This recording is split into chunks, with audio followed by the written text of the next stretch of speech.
So hi guys, here's part 2 of my history book collection. Now the first few books and one souvenir guide is from Bletchley Park, and these should have actually been in my Bletchley Park collection, but they were on a different bookshelf, so this is why they're just in the part 2 of the history book collection. First I have Bletchley Park and D-Day, the untold story of how the Battle of for Normandy was won by David Kenyon. Second I have a very old souvenir guide of the secrets of Bletchley Park. I don't exactly know when this one was printed and distributed.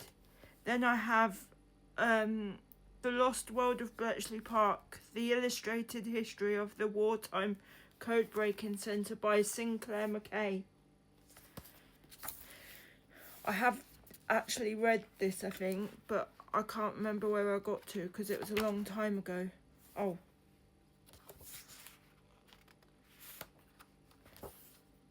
Okay.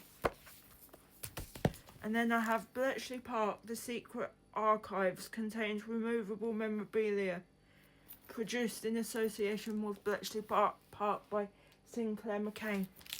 Now obviously this is like a book where things come out, so I'll show you one of them pages, and it just shows you about Bletchley Park, but it comes to pages like this where it's like a pocket and things in there, so things like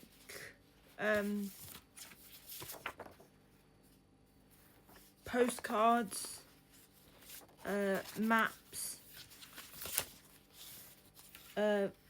diagrams, looks like secret act, and a note from who I presume was Winston Churchill at the time.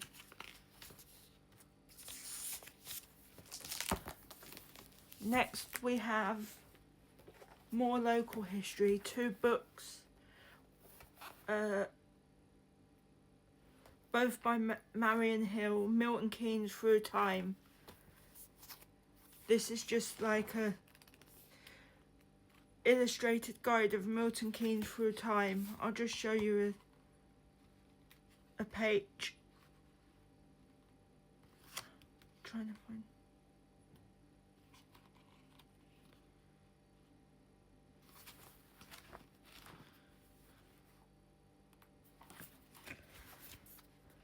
Now this page is about the Bradville Windmill.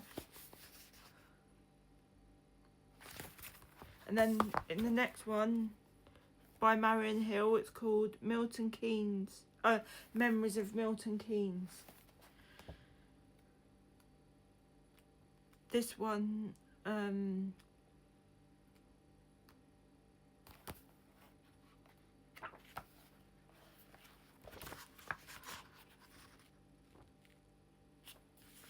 this is Church Street, Wolverton, and I believe the building is,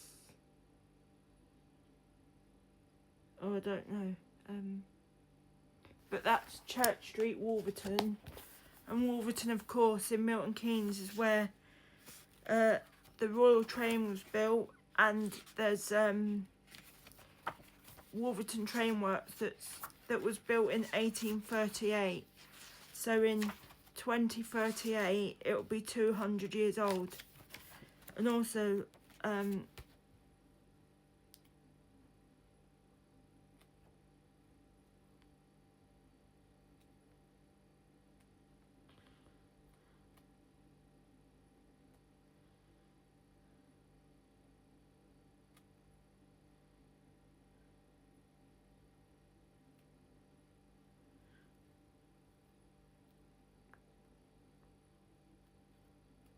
and there are many famous businesses in Milton Keynes, like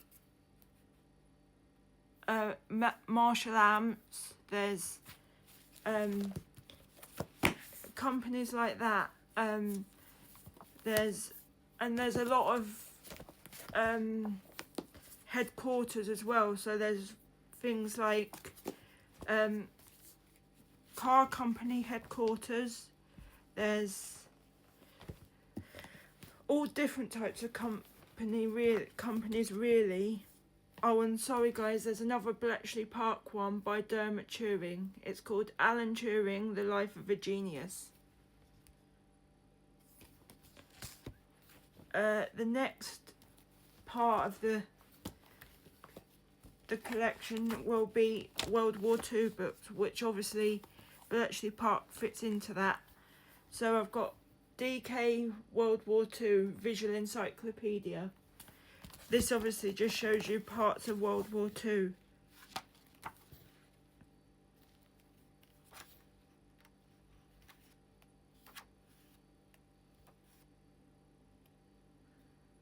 So in here I'd expect there'd be people like Anne Frank and obviously people like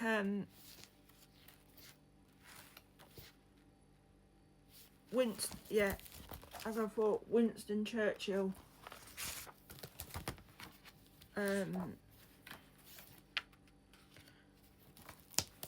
And then the next is a magazine. I can't remember exactly where I got it, but it's called September 3rd, 1939. It's War. I think I might have bought this on the 70th anniversary, but I'm not sure. And then I've got Children on the Home Front, 1939 to 1945. So it looks like that. So this would just tell you like the fact that children had to be evacuated to the country. And the way they grew up, you know, like they'd have grown up through blackouts and things like that. The next four are royalty based really. So I've got the Times, Kings and Queens of the British Isles, a history. And then this is a National Trust book, Britain's Royal Heritage, an A to Z of the Monarchy by Mark Alexander. I then have British History. This is also a National Trust.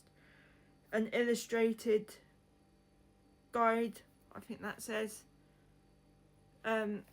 Just looks like that. And then I've got The Golden Age of the Tudors, English most infamous royal dynasty.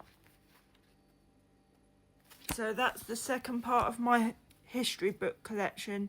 Thank you guys for watching. See you later. Bye.